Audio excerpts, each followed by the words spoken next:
सबको जय मसीह की। आज फिर से परमेश्वर की उपस्थिति में इस आराधना में आने के लिए परमेश्वर ने हमारी सहायता की है। गीतों का माध्यम से परमेश्वर की आराधना करने में परमेश्वर ने हमारी सहायता की।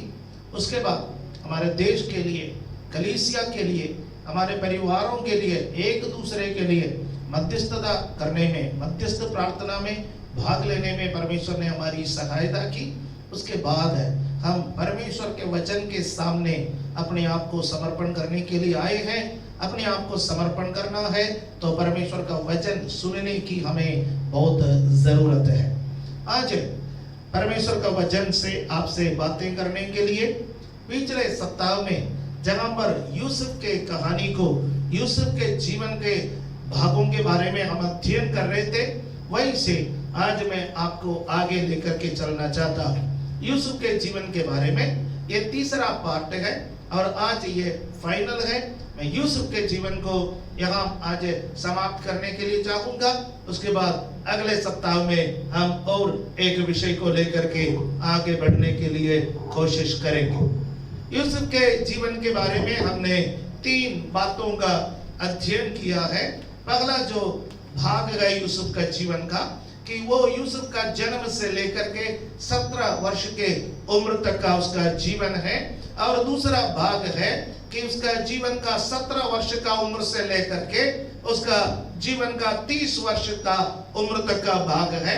अगला जो लास्ट भाग है 30 वर्ष का उम्र से लेकर के 110 वर्ष का उम्र तक, यानी उसके मृत्यु तक का जो समय है, आज हम इस भाग के विषय में परमेश्वर का वचन से अध्ययन करेंगे। तो आज यदि हम कोई सब्जेक्ट दे सकता है, तो एक विषय दे सकता है, तो हम इसको कह सकता है कि यूसुफ का जीवन को एक शब्द में उसका निचोड़ है, फ्रॉम प्रिजन टू पैलेस। जब हम बंदी गृह से लेकर के राजमहल तक का एक सफर और राजमहल के बाद उसका जीवन तक के अंतिम सफर, उसके बारे में आज हम अध्ययन करेंगे। पिछले सप्ताह में मैंने आपसे कहा था कि उत्पत्ति का पुस्तक उसका 39वां अध्याय में, चैप्टर 40 में उसको कई बार लिखा हुआ है कि गॉड वाज विथ हिम, परमेश्वर यूसुफ के संग रहा है। 4 बार हमने देखा है। पोतीफर के घर में यूसुफ रहा, वहां पर 2 बार हमने देखा है यहोवा यूसुफ के संग रहा। और बंदी गृह में यूसुफ रहा, उसका संदर्भ में 2 बार लिखा है यहोवा यूसुफ के संग रहा है। यहोवा यूसुफ के संग रहा तो वो यूसुफ ने कभी देखा नहीं, बल्कि यूसुफ ने उसको महसूस किया, परंतु दूसरे लोगों ने देखा और दूसरे लोगों ने गवाही दी। दूसरा लोगों ने कहा यहोवा यूसुफ के संग रहता है, इसलिए जो कुछ भी यूसुफ करता है उस सब में उसको सफलता मिलता है। जब परमेश्वर आपके संग रहेंगे, जरूरी नहीं आपके आंखों से आपको ये सारे बातें दिखाई दे, परंतु दूसरे का गवाही इस बात का प्रमाण है कि परमेश्वर आपके संग रहते हैं। जब परमेश्वर आपके संग रहेंगे तब आपका जीवन में जो कुछ भी कार्य आप करेंगे या आप करते हैं, उसमें परमेश्वर आपको बहुत आय से सफलता देने वाला परमेश्वर है। हालेलुया। और यूसुफ के जीवन में हम उसका 40वां अध्याय में, उत्पत्ति का पुस्तक उसका 40वां अध्याय में जब हम आते हैं, यूसुफ के जीवन में 2 लोग आए हैं। यूसुफ के संग जो राजनीतिक कैदी के रूप में वहां पर उस बंदी गृह में 2 लोग रहे हैं। एक राजा का पियाऊ और दूसरा राजा का रोटी बनाने वाला, 2 लोग, the cup bearer and the baker. राजा के वहां पर जो पियाऊ रहा है उसने भी एक स्वप्न देखा है, और जो राजा का रोटी बनाने वाला व्यक्ति है या उसका प्रधान है, उन्होंने भी एक स्वप्न देखा है। तो यूसुफ के जीवन में हम देखें कि यूसुफ का जीवन में खुद को स्वप्न मिला है, और जो यूसुफ के संग रहता है उनको भी स्वप्न मिलता है।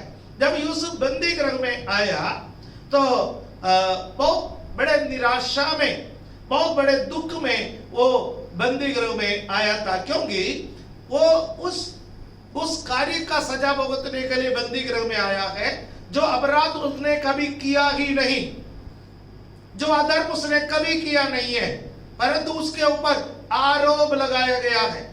गंदे काम के भागी ना होने के कारण, किसी का मनसा को पूरा होने के लिए उसने नहीं दिया, परमेश्वर के विरोध में उसने पाप नहीं की, अपने आत्म सम्मान के खिलाफ उसने पाप नहीं की, अपना परिवार के खिलाफ उन्होंने पाप नहीं की, अपने शरीर के खिलाफ उन्होंने पाप नहीं की, इस कारण उसको जेल में जाना पड़ा।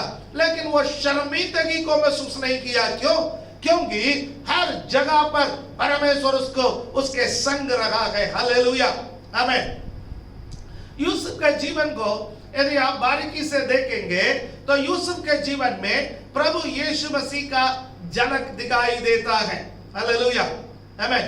प्रभु यीशु मसीह का झलक दिखाई देता है। यूसुफ का जीवन के आरंभ में हम यूसुफ के बारे में देखा है, यूसुफ पिता का चहेता बेटा। यीशु के बारे में बाइबल में लिखा है, यीशु पिता का एकलौता बेटा, पिता का चहेता बेटा यूसुफ, पिता का एकलौता बेटा प्रभु यीशु। यूसुफ को उनके भाइयों ने इनकार किया है, यीशु मसीह को भी उनके भाइयों ने इनकार किया है। यहूदी लोगों ने यीशु का इनकार किया, यहूदी लोगों ने यीशु को कभी ग्रहण नहीं किया है। यहाँ तक कि यीशु मसीह के अपने जो भाई थे, जो यूसुफ और मरियम से जन्म लिए हुए लोग थे, वे भी यीशु मसीह के सेवकाई के समय पर यीशु मसीह के पक्ष में नहीं थे। यीशु के पुनरुत्थान के बाद उन लोग विश्वास किया है, उनके जीते जी या उनके सेवकाई के समय पर वे लोग यीशु मसीह के पक्ष में नहीं थे, विरोध किया है। यूसुफ को उनके भाइयों ने 20 चांदी के सिक्कों में बेच डाला है। यीशु मसीह को उनके चेले ने 30 चांदी के सिक्कों में बेच डाला है। तो हम देख सकते हैं यीशु और यूसुफ में समानता है। यूसुफ ने वो अपराध को अपने कंधे पर ले लिया जिसको उसने कभी किया ही नहीं, अब उसका सजा भुगतने के लिए वो बंदी गृह में चला गया है। यीशु ने उन तमाम अपराधों को अपने ऊपर ले लिया जिसने कभी किया नहीं बल्कि दूसरों ने किया। उन अपराधों को लेकर के कालवरी के क्रूस पर यीशु चढ़ गए हैं। हालेलुया। बंदी गृह में से यूसुफ बाहर निकल करके आया है, एक ऊंचे पद पर आसीन हो गया है। यीशु मसीह भी मृत्यु के बाद कब्र में से जी उठा और पिता के दाहिने जा बैठा है। हालेलुया, आमीन। यूसुफ ने अपने भाइयों को क्षमा किया है, यीशु ने भी जिन्होंने भी अपराध किया उसके खिलाफ उन सबको क्षमा किया है। हालेलुया, आमीन। हम यीशु मसीह को हमेशा दाऊद के संतान के रूप में जानते हैं, क्योंकि यहूदी लोग यीशु को दाऊद के संतान के रूप में जानते हैं। यीशु अपने दूसरे आगमन में वास्तव में दाऊद के संतान बनकर राजा बनकर के इस पृथ्वी पर आएंगे, परंतु अपने पगले आगमन पर यीशु मसीह को हम यूसुफ के संतान के रूप में देखते हैं, यूसुफ के साथ मेल खाते हुए देखते हैं, एक गुलाम के रूप में, उससे भी एक नीचे पद पर, मनुष्य में से भी नीचे पद पर गुलाम के रूप में यीशु इस संसार में आया है। सारे मानव जाति के पापों को अपने ऊपर ले लिया है। इसलिए यूसुफ के साथ यीशु मसीह का पहचान हम यदि कराने में कोई गलती नहीं है। हालेलुया। बाद में शायद मैं भूल जाऊंगा या मुझे समय नहीं मिलेगा, इसलिए यूसुफ और यीशु के जीवन के बारे में तुलना करते हुए मैं आपको बताया, ताकि बाइबल अध्ययन करने वालों के लिए ये एक बहुत ही अध्ययन का बात है। हालेलुया, आमीन। यहाँ पर यूसुफ के जीवन में हम देखते हैं 40वां अध्याय में उत्पत्ति, वो बंदी गृह में पड़ा है और 2 लोगों को स्वप्न मिला है। अब आप देखिए, दोनों का स्वप्न का अर्थ यूसुफ ने बताया। जब दोनों का स्वप्न का अर्थ बताया और एक को बोला है या पियाऊ को बोला है कि तूने जो स्वप्न देखा है उसके अर्थ यह है 3 दिन के बाद राजा तुझे फिर से नौकरी पर बहाल करेगा। लेकिन दूसरे को उसने बोला है 3 दिन के बाद राजा तुझे फांसी पर लटका देंगे, तू तेरा बचने का कोई चांस नहीं है। ऐसा ही हुआ है। 3 दिन के बाद पियाऊ को राजा फिरौन ने अपने बगल में नौकरी पर फिर से बहाल कर दिया और दूसरे को फांसी पर लटका दिया गया है। और देखिए यहां पर 40 का 14वां और 15वां पद को हम पढ़ेंगे। Genesis chapter 40 verse 14 and 15। अतः जब तेरा भला हो जाए तब मुझे स्मरण करना और मुझ पर कृपा करके फिरौन से मेरी चर्चा चलाना और इस घर से मुझे छुड़वा देना, क्योंकि सचमुच इब्रानियों के देश से मुझे छुड़ा कर लाया गया है और यहां भी मैंने कोई ऐसा काम नहीं किया जिसके कारण मैं इस कारागार में डाला जाऊं। यूसुफ उस पियाऊ का प्रधान, वो पियाऊ से कह रहा है, भाई मैं तो निर्दोष हूं, मैंने कोई पाप नहीं की, मैंने कोई गलती नहीं की, मुझे इब्रानियों का देश से चुरा करके यहां पर लेकर के आया है और यहां पर आने के बावजूद भी मैंने अपने ईमानदारी को, मैंने अपने काम को सही रीति से किया, परंतु मुझ पर झूठा इल्जाम लगा करके मुझे इस बंदी गृह में डाला गया है। इसलिए तू एक काम करना, जब तू अच्छा हो जाए, तेरा भला हो जाए, मैंने जैसा तुझे स्वप्न का अर्थ बताया वैसा तेरे जीवन में काम हो जाए, तो तू एक काम कर लेना, मुझे भी स्मरण कर लेना, मुझे भी स्मरण कर लेना। हालेलुया। लेकिन क्या हो गया? उसके सबसे लास्ट पद, उस अध्याय का सबसे लास्ट पद आप जब पढ़ेंगे तो वहां पर क्या लिखा हुआ है? फिर भी पिलाने हारों के प्रधान ने यूसुफ को स्मरण न रखा, परंतु उसे भूल गया। स्वप्न का अर्थ भी बताया, प्रार्थना भी किया, छुटकारा भी मिला और उससे रिक्वेस्ट भी किया, भैया मेरा भी स्मरण रख लेना, तू जब राजा के सामने जाने का समय मेरा जिक्र कर लेना। फिर भी उसका भला होने के बावजूद भी उसने यूसुफ को स्मरण नहीं रखा। हमें बाइबल में क्या लिखा हुआ है?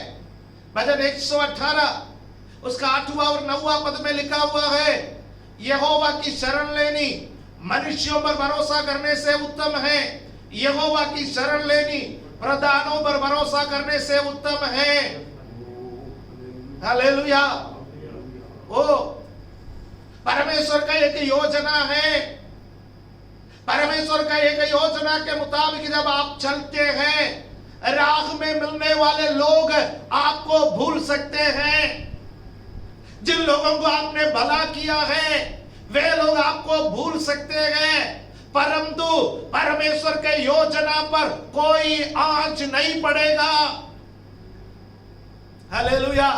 कई बार हम बहुत निराश हो जाता है, मैंने भलाई किया है, मुझे बुराई मिला है, मैं हमेशा लोगों को मदद करता रहा, लोग मेरे साथ गलत व्यवहार करते रहा। हालेलुया। लोग याद करेंगे तो आपका पदवी कम हो जाएगा, इसलिए परमेश्वर कहता है लोगों को याद करने का जरूरत ही नहीं है। हालेलुया। मैं अक्सर कहता हूं यदि पिलाने हारों का प्रधान ने यूसुफ को नौकरी पर रखा है तो कौन सी नौकरी मिलता है यूसुफ को?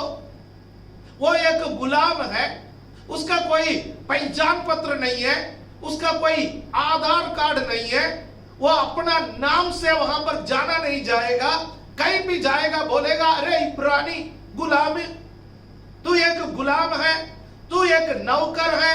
हर व्यक्ति जूता मारने के लिए तैयार रहता है।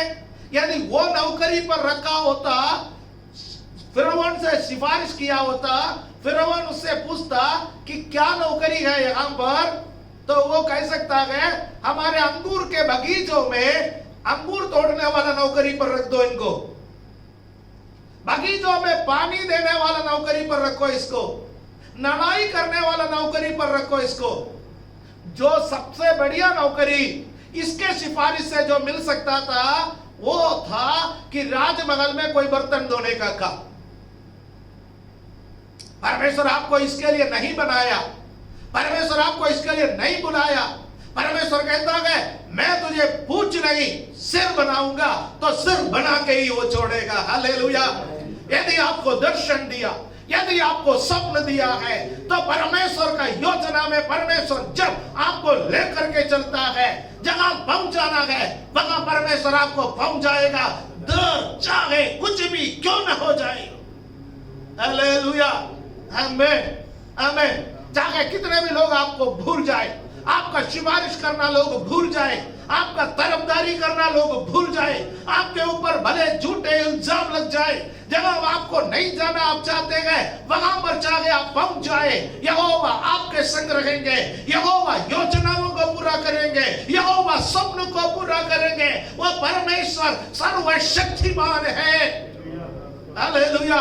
आज सुबह निराशा में बैठे हुए कोई मुझे सुन रहा है, वो मैं पीछे को क्यों जा रहा हूं, मैं कर्जे में डूबते क्यों जा रहा हूं, मैंने जिन जिन लोगों पर भरोसा रखा उन्होंने मुझे धोखा क्यों दिया।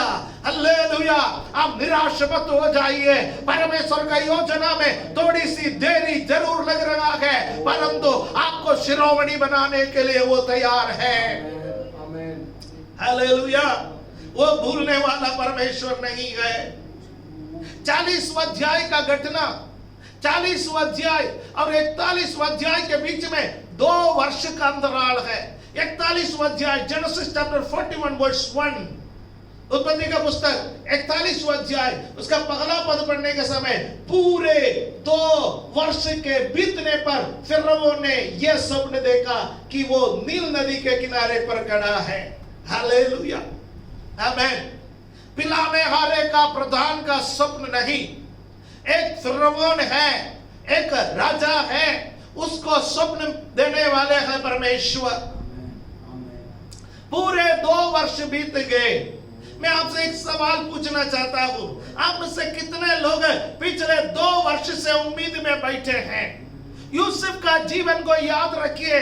पिता का घर से बिछड़ करके 13 वर्ष बीत गए हैं। इस वक्त वो 17 वर्ष का उम्र में पिता का घर से बिछड़ गया, अब 30 वर्ष का उम्र हो गया। ये 13 वर्ष उसने कभी आजादी नहीं सका। ये 13 वर्ष पोतीफर का घर में रहा, मैनेजर भले रहा, परंतु गुलाम का ताग उसका माथे से कभी हटा नहीं। बंदी गृह में वो चला गया, वहां पर भी वो एक आजाद कैदी था, उसके बावजूद भी एक गुलाम, एक कैदी का ताग उसका माथे में से कभी हटा नहीं था। अब 13 वर्ष पैगंबर बीत गया है। 13 वर्ष के पहले जब हालेलुया, जब 11वां वर्ष हुआ था, उसको एक आशा का किरण नजर आया। वो 40वां अध्याय में है। पिलाने हारों का प्रधान का स्वप्न का अर्थ बता करके उसको राजमहल में भेज दिया और उसको लगा मेरे लिए कुछ ना कुछ यहां से बचाव आ जाएगा, परंतु वो हुआ नहीं, वो हुआ नहीं। 2 वर्ष और बीत गया, निराशा में से निराशा में, दुख में से दुख में, कर्जे में से कर्जे में, गड्ढे में से गड्ढे में, दर्द में से दर्द में उसका जीवन गुजर रहा है। स्वर्ग का परमेश्वर चुप नहीं है। कई बार आपको लगता है परमेश्वर चुप है, लेकिन परमेश्वर चुप नहीं है। वो आपके जीवन में घटने वाला अनेक घटने को मिला करके आपके जीवन में भलाई उत्पन्न करने वाला परमेश्वर है। आज कोई यूसुफ के संग मिलकर के कह सकते हैं मेरे जीवन में आए हुए कर्जों को, मेरे जीवन में आए हुए दुखों को, मेरे जीवन में आए हुए मौत के गाठी को भी मेरे भलाई में बदलने वाला है मेरा परमेश्वर। Hallelujah, hallelujah. आज चारों तरफ देखने का समय बहुत दुख ही दुख नजर आता है, बहुत दुख ही दुख नजर आता है। हालेलुया। आज सुबह मैं हालेलुया उठने के बाद जब थोड़ी देर के बाद मैं जब मोबाइल देखा उसमें मैसेज देखा है तो सबसे पहले जो खबर आया है वो मौत के खबर। सालों से जिनको मैं जानता था, जिनके घर में मैं शायद एक बार गया था, मीटिंगों में मिलता था, हालेलुया, ऐसा एक पासवान अप्रैल के महीने में हालेलुया एनसीआर को छोड़ के वो गाजियाबाद में रहता था, एनसीआर को छोड़ करके वो केरला में सेटल होने के लिए गए। शायद यहाँ महामारी का हालेलुया प्रकोप बहुत ज्यादा है, शायद हालेलुया घर वालों ने बोला होगा अब कुछ समय के लिए यहाँ आकर के सेटल हो जाओ, यहाँ कलीसियाएं बंद है, यहाँ बाहर नहीं निकल पा रहा है, यहाँ सेवकाइयां हालेलुया ज्यादा नहीं चल पा रहा है। हो सकता है थोड़ा आराम करने के लिए, थोड़ा विश्राम करने के लिए, थोड़ा घर वालों को संग रहने के लिए वो चला गया, लेकिन वहां पर भी कोविड महामारी के चपेट में आकर के हालेलुया इस संसार से वो परमेश्वर के पास चले गए हैं। दुख लगा, प्रतिदिन दुख के बाद दुख का खबर आता है, प्रतिदिन ऐसा प्रतीत होता है कहीं ऐसा ना हो कि हमारा नंबर जल्दी आने वाला है। हालेलुया, डर लगता है, अस्पतालों को देखने का समय, लोगों को देखने का समय डर लगता है। लेकिन प्यारो, मैं आपको एक बात का आश्वासन देना चाहता हूं परमेश्वर का वचन से, वो ये है, परमेश्वर यदि आपके लिए कोई सेवकाई रखा है, परमेश्वर आपके लिए कोई मुकाम, कोई मंजिल रखा है, तो बंदी गृह में सड़ के मरने नहीं देगा प्रभु। हालेलुया, फिर वो के घर में सड़ के मरने नहीं देगा, एक गुलाम के रूप में सड़ के मरने नहीं देगा। ओ चाहे कितने भी महामारी क्यों ना आ जाए, आपका सेवकाई को पूरा करने के लिए, आपके जीवन का दौड़ को पूरा करने के लिए, आपके कुश्ती को अच्छी तरह से लड़ने के लिए परमेश्वर आपको सामर्थ्य देगा। हालेलुया, हालेलुया, उस परमेश्वर का मैं धन्यवाद करता हूँ। वो परमेश्वर हमारा हाथ थामे हुए है, वो परमेश्वर हमारे साथ सदैव रहता है, चाहे पोतीफर के घर में हो, चाहे बंदी गृह में हो, चाहे गड्ढे में हो, चाहे कर्जे में हो, चाहे बीमारी में हो, हर प्रकार के तकलीफ में हो, परमेश्वर हमारे संग रहता है। Hallelujah, praise the Lord, praise the Lord, hallelujah. मौत का खबर हम अक्सर बताते गए, लेकिन मैं प्रभु का धन्यवाद करता हूँ, इस महामारी में बहुत सारे लोगों को परमेश्वर ने चंगा भी किया है, बहुत सारे प्रभु के सेवक चंगे हो गए हैं। जगह उम्मीद नहीं था, वहां पर भी परमेश्वर ने लोगों के जीवन में चंगाई को भेजा है। आज भी वो करने में सामर्थ्य परमेश्वर है, किसी के लिए तो विश्वास कीजिए। Hallelujah, hallelujah, hallelujah. खबीरार का प्रदान, पियाओं का, पिलाने हारों का प्रदान यूसुफ को भूल गया। यदि कोई आपको भूल गया है तो आपका भलाई के लिए है। 2 वर्ष बीत गया। 2 वर्ष एक व्यक्ति के जीवन में लंबी अवधि है। 2 वर्ष का सब्र अक्सर लोगों के पास नहीं होते हैं। 2 वर्ष कोई इंतजार नहीं कर सकता है। 2 वर्ष बीत गया और स्वर्ग का परमेश्वर फिरौन को एक स्वप्न दिया है। Hallelujah, hallelujah. 41वां अध्याय का पहला पद से लेकर के उसका 7वां पद तक पढ़ने के समय फिरौन ने 2 स्वप्न को देखा है। हालेलुया। कहानी समझ में आने के लिए मैं जल्दी उसको पढ़ना चाहता हूँ। यहाँ पर दूसरा पद को हम देखेंगे और उसी फिरौन यहाँ पर नील नदी के किनारे पर खड़ा है और उसी नदी में से 7 सुंदर और मोटी मोटी गायें निकलकर बाजार की घास चरने लगी। और क्या देखा कि उनके पीछे और 7 गायें जो कुरूब और दुर्बल है नदी से निकली और दूसरी गायों के निकट नदी के तट पर जा खड़ी हुई।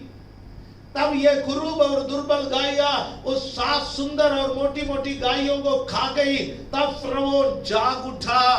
पहला स्वप्न, नील नदी में से 7 मोटी मोटी गायें बाहर निकल करके आए, वो चरने लगे और उसके पीछे से 7 कुरूब गाय, दुर्बल गाय, ओ कुपोषण के शिकार 7 गाय निकल करके आगे और वो 7 गायों ने वो मोटी मोटी अच्छी अच्छी गायों को खा लिया और फिरौन स्वप्न से जाग उठा। अब दूसरा स्वप्न, फिर वो सो गया और दूसरा स्वप्न देखा कि एक डंडल में से 7 मोटी और अच्छी बालें निकली, और क्या देखा कि उसका पीछे 7 बालें पतली और पुरवाई से मुरझाई हुई निकली, और इन पतली बालों ने उन 7 मोटी और अन्न से भरी हुई बालों को निकल लिया। तब फिर वो जागा और उसे मालूम हुआ कि यह स्वप्न ही था। फिर उनका दूसरा स्वप्न भी हमने पढ़ा गए, 7 बाले डंडल में से निकली और वो बहुत अच्छे दाने से भरी हुई वो बाले, उसके पीछे भूसी के समान के बाले निकले, उस पर कुछ भरा हुआ नहीं था, सूखी हुई थी, और सूखी हुई बालों ने उन दानों से भरी हुई बालों को खा लिया, निकल लिया।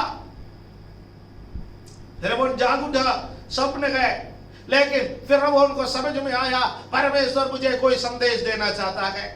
हालेलुया। जब परमेश्वर किसी को स्वप्न देता है, अविश्वासी भी समझ जाएगा कि परमेश्वर मेरे से बात करना चाहता है। हालेलुया।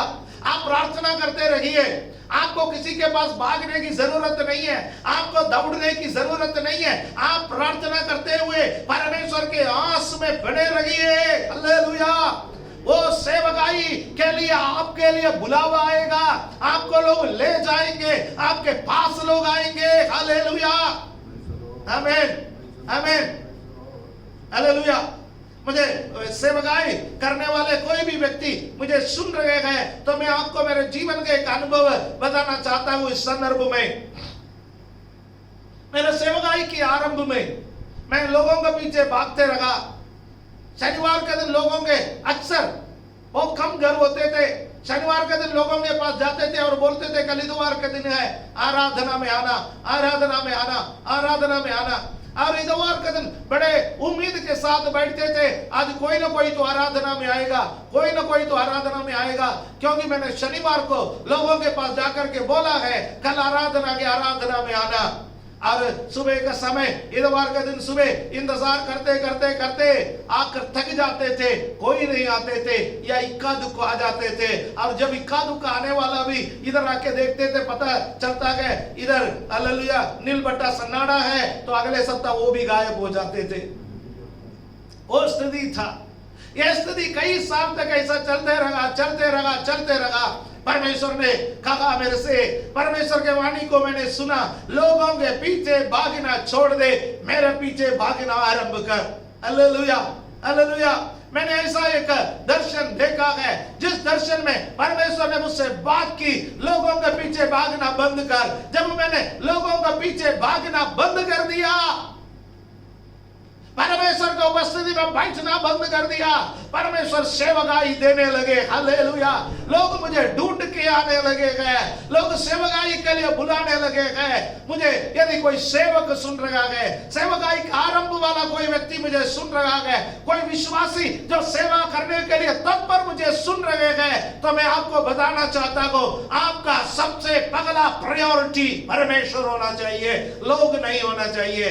परमेश्वर का वचन पढ़िए, प्रार्थना कर लीजिए, परमेश्वर के आस में बने रहिए। आप परमेश्वर के बलवंत हाथ के नीचे दीनदास से बने रहिए। अब वो वक्त आएगा, समय आने पर परमेश्वर आपको लोगों के सामने खड़ा करेगा। हालेलुया आमीन। इस परमेश्वर के बलवंत हाथ के नीचे दीनता से रहा, 2 वर्ष दीनता से रहा और दीनता से रहा, और परमेश्वर ने फिरौन को स्वप्न दिया। अविश्वासियों से भी परमेश्वर बात कर सकते हैं, जिन पर आप उम्मीद नहीं करते उनसे भी परमेश्वर बात कर सकते हैं। हालेलुया। फिर वो स्वप्न देखा, उसको पता चला ये स्वप्न है, परंतु उसके अंदर आत्मा में किसी ने कहा परमेश्वर तुझसे बात करना चाहता है। फिर वो सब लोगों को बुलाया, सबके पास गया, सबके पास जाने के बावजूद भी कोई उसको अर्थ नहीं बता सका। हालेलुया आमीन। इस वक्त किसी ने उसको याद किया है। 41वां अध्याय का 9वां पद, जेनेसिस 41 वर्स 9। इस वक्त हालेलुया एक व्यक्ति कह रहा है, कौन? तब पिलाने हारों का प्रधान फिरौन से बोल उठा, मेरे अपराध आज मुझे स्मरण आए। मेरा अपराध आज मुझे स्मरण आए, मैंने क्या अपराध किया, मैंने उस अच्छे भाई को भूल गया, मैं उसका सिफारिश करना भूल गया, मैं उसके बारे में आपको बोलना भूल गया। हालेलुया। मनुष्य आपको तात्कालिक रूप से भूल जाए, आप चिंता मत करना, दोबारा याद दिलाने वाला एक परमेश्वर है। हालेलुया। उस परमेश्वर सही समय पर कार्य करता है। उस परमेश्वर ने सही समय पर फिरौन को स्वप्न दिया, फिरौन के साथ साथ पिलाने हारे का प्रदान का मेमोरी को परमेश्वर ने रिफ्रेश कर दी। हालेलुया। उसका मेमोरी को परमेश्वर ने छू लिया और कहा याद कर किसी को, याद कर किसी को, मेरा सेवक तेरे साथ बंदी गृह में था, उसने तेरे साथ भलाई की, तू उसको भूल गया, परंतु अब याद कर, जा फिरौन के पास। हालेलुया। आपके खातिर किसी को परमेश्वर अधिकारियों के पास भेजेंगे। कुछ लोगों का काम शायद नहीं हो पा रहा है, आप सोच रहे हैं मेरा काम कैसे होगा, कौन मेरे लिए जाएगा, कौन मेरा सिफारिश करेगा। संसार में आपका सिफारिश करने के लिए कोई नहीं है, तो अभी स्वर्ग का परमेश्वर का चेहरे को ताकते रहिए कि कोई किसी को परमेश्वर आपके खातिर सिफारिश करने के लिए भेजेगा। हालेलुया। हालेलुया। यहाँ पर पिलाने वालों का प्रधान सारे हिम्मत जोड़ करके फिरौन के पास जाकर के कह रहा है, मैं एक भाई को जानता हूँ, वो भाई हालेलुया स्वप्न का अर्थ बता सकता है, वो जब मैं जेल में था वो भी जेल में था। आप जेलर को फोन कर लीजिए, आप जेलर के पास किसी को भेज दीजिए, यदि वो भाई उधर है तो वो आपका स्वप्न का अर्थ बता सकता है। हालेलुया। फिरौन का महल से लोग जा रहा है जेल की ओर। अभी तक कोई कैदी कोई अवसर नहीं मिला फिरौन का बुलावा पाने का। यदि फिरौन ने किसी के लिए हालेलुया बुलावा भेजा है तो वो इस कदर का बुलावा नहीं भेजा कि राजमहल में जल्दी आ जाओ। वो हालेलुया। और वो लोग आता है, उसका ब्यूटी पार्लर ले जा रहा है, उसके बालें कटवा रहा है, उसका दाढ़ी बनवा रहा है, उसको और सुंदर बनाने का कोशिश कर रहा है। उसके लिए राजमहल के नया वस्त्र आया हुआ है, राजमहल का वस्त्र उसको पहना रहा है, उसको हालेलुया साधारण व्यक्ति के रूप में लेके नहीं जा रहा है, एक असाधारण व्यक्ति के रूप में उसको राजमहल में लेकर के जा रहे हैं। राजा उससे कह रहा है, हाँ तो हालेलुया सारे स्वप्न का अर्थ बताता है, और वो कहता है कि स्वप्न का अर्थ बताना परमेश्वर का है, लेकिन मैं हालेलुया परमेश्वर से प्रार्थना करूंगा। और वो राजा का स्वप्न का अर्थ बताता है। राजा का स्वप्न का अर्थ बताने का परिणाम क्या हुआ है, सारे कहानी में बताने के लिए खड़ा हुआ नहीं हूं, मैं उसका पॉइंट आपको बताने के लिए खड़ा हूं। मैं चाहता हूं कि मैं हालेलुया उत्पत्ति 41वां अध्याय उसका 40 से 43 तक आपको पढ़ करके सुनाओ। Genesis chapter 41 versus 40 to 43। Hallelujah. फिरौन से कह रहा है, इस कारण तू मेरे घर का अधिकारी होगा और तेरी आज्ञा के अनुसार मेरी सारी प्रजा चलेगी, केवल राजगद्दी के विषय मैं तुझसे बड़ा ठहरूंगा। फिर फिरौन ने यूसुफ से कहा, सुन मैं तुझको मिस्र के सारे देश के ऊपर अधिकारी ठहरा देता हूं। तब फिरौन ने अपने हाथ से अंगूठी निकालकर यूसुफ के हाथ में पहना दी और उसको बढ़िया मलमल के वस्त्र पहनवा दिए और उसके गले में सोने की माला डाल दी और उसको अपने दूसरे रथ पर चढ़वाया।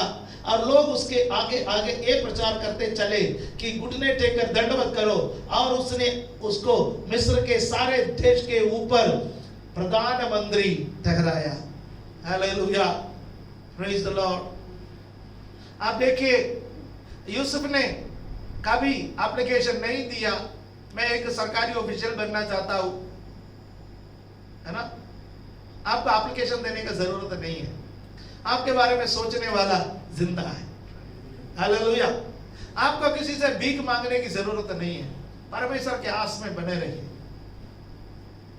यहाँ पर अर्थ स्वप्न बताया, स्वप्न का अर्थ बताया, उसके बाद सलाह मांग रहा है उससे, हम क्या करें। और यूसुफ ने सलाह दे दिया। यूसुफ ने बोला है कि मिस्र से 20% अनाज हर साल भंडार गृहों में संभाल के रखे। और मैं आपको बताना चाहता हूं, जब आप यूसुफ के इतिहास को या यूसुफ के जीवन को पढ़ेंगे, संसार में सबसे पहले फूड डिस्ट्रीब्यूशन सिस्टम पीडीएस है ना, आजकल पीडीएस अब आता है, तो वो फूड डिस्ट्रीब्यूशन सिस्टम जो है, यानी हमारे रेशन के दुकानों के द्वारा जो भी वितरण हो रहा है, उसका शुरुआत यूसुफ ने किया था। अब हमारे पास एफसीआई है, फूड कॉर्पोरेशन ऑफ इंडिया, उसके गोदामों में सरकार अनाज खरीद लेता है, जो किसान खेती करता है, और उसके खाने के बाद के अनाज जो है सरकार खरीद लेता है और उसको भंडार गृहों में संभाल के रखते हैं, और उसको जगह जगह जरूरत है उसी के अनुसार अलग अलग राज्यों को केंद्र सरकार दे देता है। उसके बाद राज्य सरकार उसको लोगों के हाथों में पहुंचा देता है। अनाज को लोगों के हाथों में सही समय पर, सही मात्रा में, सही दाम में पहुंचाने का जो तरीका है या रेशन डिस्ट्रीब्यूशन सिस्टम जो है, वो यूसुफ ने बनाया था। और जब यूसुफ ने ये सारे सिस्टम फिरौन को समझाया, तो फिरौन को चक्कर आ गया, भैया इतना बड़ा सिस्टम को संभालेगा कौन? हम में से कोई इतना ताकतवर नहीं है। यदि मैं मिस्र में सभी विद्वानों को ढूंढूं, तो भी कोई भी इस सिस्टम को संभालने के लिए सक्षम नहीं होंगे। इसलिए फिरौन ने उनसे रिक्वेस्ट किया, आप इसको संभालिए, आप इसको संभालिए, और उसको प्रधानमंत्री बनाया है। हालेलुया, आमीन। उसके गले में क्या था? फांसी का फंदा है। उसके गले में फांसी का फंदा था, और वो फांसी का फंदा उतर गया तो उसके गले में क्या आया है? सोने के चेन, सोने का माला, सोने का चेन उसके गले में आया है। हालेलुया, आमीन, आमीन। उसके जो उंगलियां थे खाली थे, लेकिन उसमें फिरौन की अंगूठी आया है, मोहर, फिरौन का मोहर। अब यूसुफ कुछ भी लिखे और मोहर लगा दे, वो पूरे देश में मान्य होगा। हालेलुया। कैदी का वस्त्र था उसका, राजमहल में आने का समय उसको राजकीय या अच्छा वस्त्र पहनाया गया, और फिरौन को लग रहा है अब वो वस्त्र भी उसके लिए फीका है, इसलिए फिरौन अपना स्टैंडर्ड का शाही वस्त्र उसको देने का आज्ञा दे रहा है, और उसको रथ पर चढ़ाता है, रथ पर चढ़ाता है। रथ पर चढ़ाने के बाद उसके सामने सब लोग घुटना टिकवाते गए और कहते गए कि इनका आदर करो, इनका दंडवत करो, इनके सामने घुटना टेको। हालेलुया। स्वप्न देखा है तो पूरा हो जाएगा। स्वप्न क्या देखा? भाई लोग घुटना टेकेंगे। स्वप्न क्या देखा? माता पिता भी घुटना टेकेंगे। लेकिन मांगने से बढ़कर, सोचने से बढ़कर काम करने वाला है परमेश्वर। हालेलुया। उसने कभी स्वप्न नहीं देखा मिस्री उसके सामने घुटना टेकेंगे, लेकिन उसने जो नहीं मांगा, उसने जो नहीं सोचा, वो भी परमेश्वर ने उसको दिया है। हालेलुया। आप मांगने से और सोचने से बढ़कर आपके लिए कार्य करने वाला परमेश्वर। हालेलुया। उसके जीवन में एक प्रधानमंत्री का पद पर वो आया है। हमें उसने मिस्र को एक अच्छा सिस्टम, अच्छा व्यवस्था दिया। उसने लोगों को बचाया है। हालेलुया, आमीन। हमारे देश में भी इस वक्त ऐसे अधिकारियों की जरूरत है जो ऑक्सीजन को संभाल सके। इस वक्त हमारे देश में ऐसे अधिकारियों को जरूरत है जो जरूरी दबावों को संभाल सके। ऐसे अधिकारियों की जरूरत है जो इस महामारी के ऊपर नियंत्रण कर सके। प्रार्थना करें हमारे अधिकारियों के लिए। हमारे देश में यूसुफ जैसे अधिकारी खड़े हो जाए, यूसुफ जैसे ज्ञानवान खड़े हो जाए, परमेश्वर का अभिषेक पाए हुए लोग खड़े हो जाए, प्रार्थना करने वाले खड़े हो जाए, दर्शन पाए हुए लोग खड़े हो जाए। प्रभु इस देश में ऐसे अधिकारी आने के लिए हम प्रार्थना करते गए। हालेलुया, आमीन। हमारे देश में ऐसे अधिकारियों की जरूरत है। हालेलुया, आमीन, आमीन।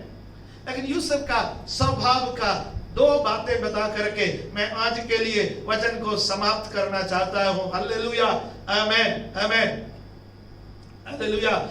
देखिए, कहानी बहुत लंबा है। मैं 41वां अध्याय में है, वहां से मैं 45वां अध्याय में छलांग लगाना चाहता हूं। और बीच का कहानी आप लोगों को मालूम है। हमारे संडे स्कूल के बच्चे हैं, हमारे जवान हैं, बाइबल स्कूल के लोग हैं, हर एक विश्वासी और परमेश्वर का जन है। मैं आपसे अनुरोध करता हूं कि यदि आप हो सके तो ये 3 भाग का संदेश सुनने का समय आप लोग यूसुफ के कहानी को भी बारीकी से बाइबल में से पढ़े, ताकि ये कहानी आपके दिमाग में बैठ जाए और आपको समझ में आ जाए कि परमेश्वर इतिहास का परमेश्वर है और इतिहास में परमेश्वर ने कैसे कैसे कार्य किया। वो परमेश्वर कभी बदलता नहीं है, आज कल और युगानुयुग एक सा परमेश्वर है। वो परमेश्वर आज भी कैसे कार्य करते हैं, आने वाला समय में भी परमेश्वर कैसा कार्य करेंगे, इसके जानकारी आपको प्राप्त हो सके। हालेलुया, प्रेज द लॉर्ड, आमेन, आमेन। फिर हम देखते हैं कि यूसुफ प्रधानमंत्री के पद पर आसीन हो गया। आसीन होने के बाद उसके भाई लोग वहां पर भोजन के लिए आता है। सारे दुनिया में उस वक्त अकाल पड़ गया। उस अकाल में से लोगों को बचाने के लिए परमेश्वर ने यूसुफ को मिस्र में भेजा। परमेश्वर की योजना था परमेश्वर के लोग बच जाए। यदि यूसुफ मिस्र में नहीं होते तो याकूब और उसके पुत्र अकाल में मर जाते। फिर यीशु कहां से आता? परमेश्वर के चुने हुए लोग कहां से आता? आपको जिंदा रखना परमेश्वर की मजबूरी है। फिर से मैं कहना चाहता, आपको और मुझे जिंदा रखना परमेश्वर की मजबूरी है। क्यों परमेश्वर की मजबूरी है? मजबूरी शब्द से विचलित मत होना कि मैं परमेश्वर का कम मांग रहा हूं, नहीं, क्योंकि आपके ऊपर परमेश्वर ने भविष्यवाणी कर चुके हैं। आपके ऊपर परमेश्वर ने योजना बना चुका है। Hallelujah, hallelujah. अब परमेश्वर आपको मार नहीं सकते कि परमेश्वर आपको जिंदा रखेगा, क्योंकि आपको दर्शन दिया, आपको स्वप्न दिया, आप पर भविष्यवाणी की गई और परमेश्वर आपको ले चलने में मजबूर है। नहीं तो हमारे पाप के कारण कब से हमें परमेश्वर ने खत्म कर दिया। लेकिन परमेश्वर के कमजोरी का या परमेश्वर के अनुग्रह का, परमेश्वर का दया का, परमेश्वर का कृपा का नाजायज फायदा मत उठाइए। उसके बलवंत हाथ में बने रहिए, उसके बलवंत हाथ में बने रहिए। Hallelujah, hallelujah. यूसुफ के भाई लोग निकम्मे होने के बावजूद भी परमेश्वर की मजबूरी है कि उनको बचाए, क्योंकि परमेश्वर ने याकूब को जो वायदा दिया कि मैं इस्राएल, तेरा नाम इस्राएल, तेरे पुत्रों से 12 गोत्र निकलेगा, वो एक जाति बनेगा, वो वायदा को परमेश्वर को पूरा करना है। इसलिए परमेश्वर ने याकूब के संतानों में से एक को चुना, यूसुफ को चुना, उसको मिस्र में पहुंचा दिया। और यूसुफ के भाई लोग आए, उनके साथ यूसुफ ने ड्रामा खेला। ड्रामा खेलने के बाद उनका पिताजी और उनके कुछ सारे कुटुंब के लोग, सब लोग जब मिस्र में आए, मिस्र में आने के बाद जब यूसुफ अपने भाइयों का अपने आप को प्रकट करता है, वो जो भाग देखिए, पिता आने से पहले का घटना है ये 45वां अध्याय, उसका 5 से लेकर के 7 तक का पदों को मैं पढ़ना चाहता हूं। जेनेसिस चैप्टर 45 वर्सेस 5 to 7 पढ़ेंगे। अब तुम लोग मत पछताओ और तुमने जो मुझे यहाँ भेज डाला इससे उदास मत हो, क्योंकि परमेश्वर ने तुम्हारे प्राणों को बचाने के लिए मुझे तुम्हारे आगे भेज दिया है। हालेलुया, आमीन। ये एक आत्मिक व्यक्ति का पहचान है। जब लोग पदवी पर आ जाएंगे, जब लोग हालेलुया अपने पैसे पर आ जाएंगे, तो दूसरों को सताने का मौका ढूंढते हैं, दूसरों से बदला लेने का मौका ढूंढते हैं। यहाँ पर यूसुफ अच्छे पदवी पर आए, उसके भाई लोग आगे और एक दूसरे का परिचय हो गया। इस वक्त भाई लोगों को पता चला ये यूसुफ है, वे गिड़गिड़ाने लगे, वो उसके पैरों पर गिरने लगे, वो हाथ जोड़ने लगे। तो यूसुफ कह रहा है अब तुम्हें पछतावा करने का कोई जरूरत नहीं है, क्योंकि तुमने मेरे विरोध में कुछ नहीं किया है। यह परमेश्वर की योजना है। हालेलुया। हमारे जीवन में आने वाले कष्टों को, हमारे जीवन में आने वाले बीमारियों को, हमारे जीवन में आने वाले हर प्रकार के परेशानी को, हालेलुया, परमेश्वर के योजना समझ करके परमेश्वर की इच्छा के आगे अपने आप को समर्पण करने के लिए क्या आप तैयार हैं? यूसुफ कह रहा है कि परमेश्वर ने सबके प्राण को बचाने के लिए तुम्हें, हालेलुया, मुझे तुमसे पहले यहाँ पर भेज दिया है। और आगे, क्योंकि अब 2 वर्ष से इस देश में अकाल है और अब 5 वर्ष और ऐसे ही होंगे कि उनमें ना तो हल चलेगा और ना अन्न काटा जाएगा। नेक्स्ट, इसलिए परमेश्वर ने मुझे तुम्हारे आगे इसलिए भेजा कि तुम पृथ्वी पर जीवित रहो, तुम पृथ्वी पर जीवित रहो। थोड़ी देर पहले मैंने बोला ना, हालेलुया, मैं इसी पद से बोला था, है ना, कि तुम पृथ्वी पर जीवित रहो और तुम्हारे प्राणों को बचने से तुम्हारा वंश बढ़े। हालेलुया। परमेश्वर का योजना, इस्राएलियों को बचाने का वो योजना, हालेलुया, वो मिस्र में परमेश्वर ने पूरा किया है, अन्य जातियों का देश में परमेश्वर ने पूरा किया है। हालेलुया। परमेश्वर का योजना को कई बार हम समझ नहीं पाते हैं, परमेश्वर के कार्य को हम नहीं समझ पाते गए। यदि हालेलुया हालेलुया याकूब को वो पहले पता होता, याकूब परमेश्वर को बोल देता मेरे बेटे को इसी देश में प्रधानमंत्री बनाओ, है, याकूब अपने बेटे के बारे में ये कह देता, लेकिन परमेश्वर कहता कि नहीं, मैं मेरे मर्जी के मुताबिक काम करने वाला हूँ। हालेलुया। परमेश्वर का योजना को यहाँ पर यूसुफ प्रकट कर रखा है। परमेश्वर का योजना है पृथ्वी पर तुम जीवित रहो और तुम्हारे प्राणों को बचने से तुम्हारा वंश यानी इस्राएलियों का वंश बचे रहे। हालेलुया, प्रेज द लॉर्ड, आमीन। और यूसुफ का स्वभाव का एक और बात मैं आपसे बताना चाहता हूं, वो 50वां अध्याय में फिर लंबा छलांग लगाएंगे।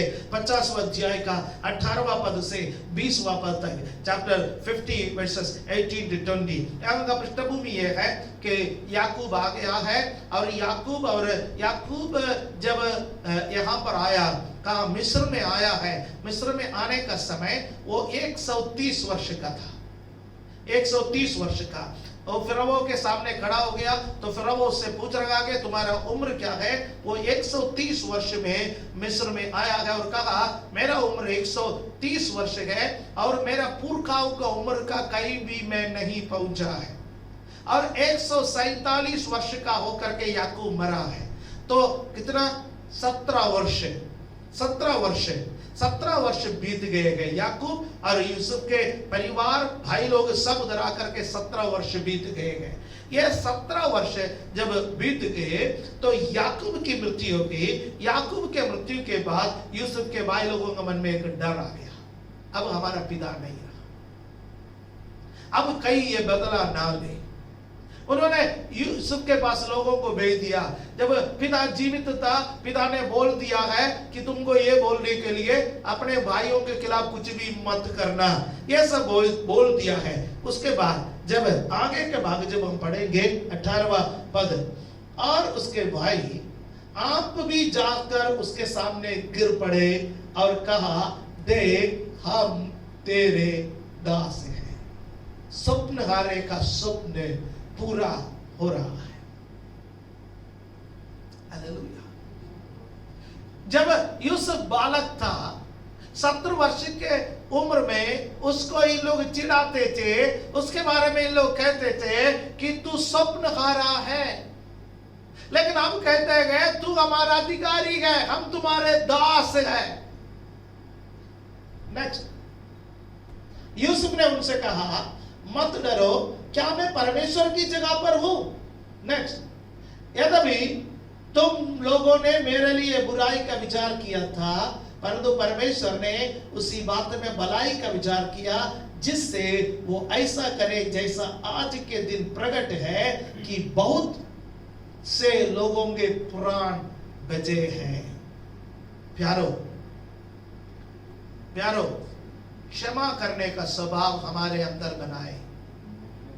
हालेलुया। यीशु मसीह कालवरी के क्रूस पर सताने वालों को क्षमा किया है। यूसुफ अपने भाइयों को क्षमा किया है। हमारे जीवन में भी जितने भी लोग हमसे बुरे बुरे काम किए, हमारे विरोध में बोले गए, हमारा नुकसान कराया गया, उन लोगों को क्षमा करने के लिए परमेश्वर कृपा दे। किसी को ना सताए, किसी से बुरे बुरे बातें ना करे, अपने शब्दों से भी किसी को वेदना ना पहुंचाए। परमेश्वर चाहता है कि हम सबको क्षमा करें। यीशु के जीवन का अंतिम बात मैं आपको बताना चाहता हूं। 50वां अध्याय का 24 से लेकर के 26 तक, 50, 24 to 26। यूसुफ की मृत्यु, यूसुफ ने अपने भाइयों से कहा, मैं तो मरने पर हूं, परंतु परमेश्वर निश्चय तुम्हारी सुधि लेगा और तुम्हें इस देश से निकालकर उस देश में पहुंचा देगा जिसके देने की उसने अब्राहम, इसहाक और याकूब से शपथ खाई थी। फिर यूसुफ ने इस्राएलियों से ये कहकर कि परमेश्वर निश्चय तुम्हारी सुधि लेगा, उनको इस विषय की शपथ खिलाई, हम तेरी हड्डियों को यहाँ से उस देश में ले जाएंगे। इस प्रकार यूसुफ 110 वर्ष का होकर मरा और उसकी शव से सुगंध द्रव्य भरे गए और वो शव मिस्र में एक संदूक में रखा गया। देखिए, यहां पर हम एक बात देख सकते हैं। यूसुफ अनंत जीवन पर आशा रखने वाला एक व्यक्ति। इस्राएलियों के लिए अनंत जीवन का मतलब कनान देश था। यूसुफ मिस्र का प्रधानमंत्री, वो अपने भाइयों से कह सकता था कि मैं तुम सब लोगों को कहीं ना कहीं नौकरी दिला दूंगा। आजकल ऐसा ही होता है ना, इसको भाई बंदी जवाब कहता है। एक व्यक्ति राजनीति में आता है, बाकी लोगों को राजनीति में कहीं ना कहीं फिक्स कर देता है। एक व्यक्ति अच्छे पोजीशन में नौकरी में आ जाता है, बाकी लोगों को कहीं ना कहीं फिक्स करने का कोशिश करता है। चलिए, यूसुफ भी ये बात कह सकते थे, मैं तुम लोगों को अच्छा नौकरी दिलाऊंगा, अच्छा पोजीशन में पहुंचाऊंगा, तुम्हारे बच्चों को अच्छे से पढ़ाऊंगा, लिखाऊंगा, ये काम छोड़ दो, ये सारी चीजें छोड़ दो और मिस्र को छोड़ करके कभी नहीं जाना। हमारा एक नाम है, यहाँ पर अपना नाम कमा करके यहाँ पर रहना है। मेरे जो विरासत है उसको मिट्टी में मिलने के लिए नहीं देना है। पीढ़ी दर पीढ़ी मुझे याद करने के लिए काम करना है। वो चाहे तो अपना मूर्ति भी बनवा सकता था, अपने भाइयों से भी कह सकता था मैं मरने के बाद मेरा मूर्ति बना लेना, लेकिन वो इस्राएलियों से कहा, अपने वंश के लोगों से कहा, यहाँ पर रहने के लिए हम नहीं आए हैं। This is a temporary shelter. परमेश्वर हमें मिस्र में क्यों लेकर के आया है? मिस्र में इसलिए लेकर के आया है हमारा वंश बच जाए। लेकिन एक दिन परमेश्वर तुम्हें यहां से निकालेगा, तुम्हें वायदा के देश में ले जाएगा, तुम्हें कनान में ले जाएगा।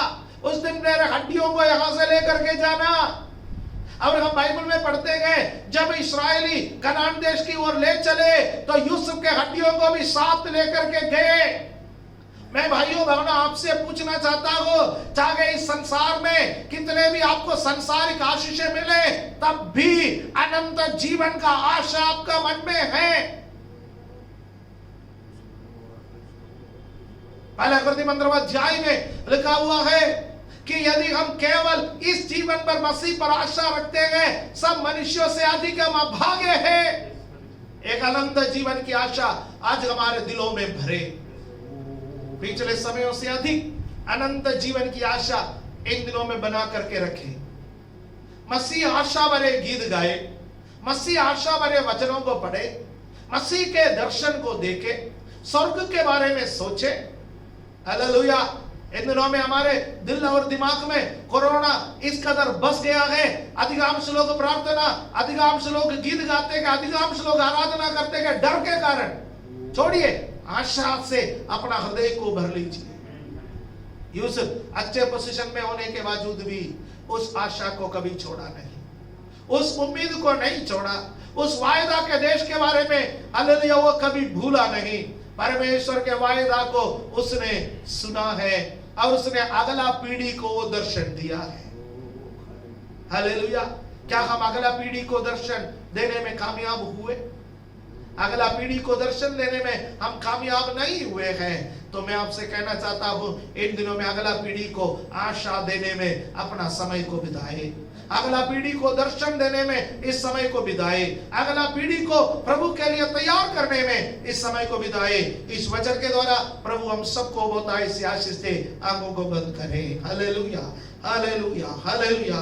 पवित्र पवित्र परमेश्वर, इस वचन के आगे हम अपने आप को समर्पण करते हैं। यूसुफ के जीवन का पहला भाग, दूसरा भाग, आज हम तीसरा भाग को प्रभु सुने हैं। आपने उन्हें हालेलुया बंदीगृह से राजमहल में लेकर के आए। आपने उन्हें राजमहल में इतना बड़ा पद, इतना बड़ा अधिकारी, इतना बड़ा मंत्री, प्रधानमंत्री उनको बनाया है। परमेश्वर सब आपकी दया है।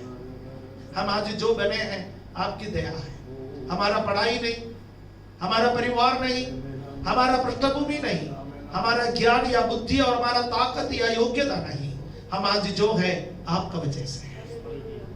और पिता परमेश्वर आपको धन्यवाद देते हुए जीवन बिताने में हमारी सहायता कर। शब्दों से भी किसी को हम चोट ना पहुंचाए, हमारा व्यवहार से हम किसी को चोट ना पहुंचाए, उन लोगों को भी चोट ना पहुंचाए कि जिन्होंने हमारे विरोध में बुरे कार्य किया है, हमारे बारे में भला बुरा कहा है।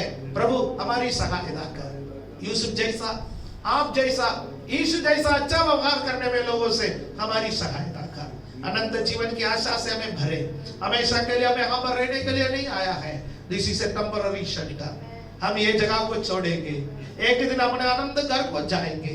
उस आशा में अभी से भर के रखिए, हम यहाँ नहीं रहेंगे। Hallelujah, hallelujah.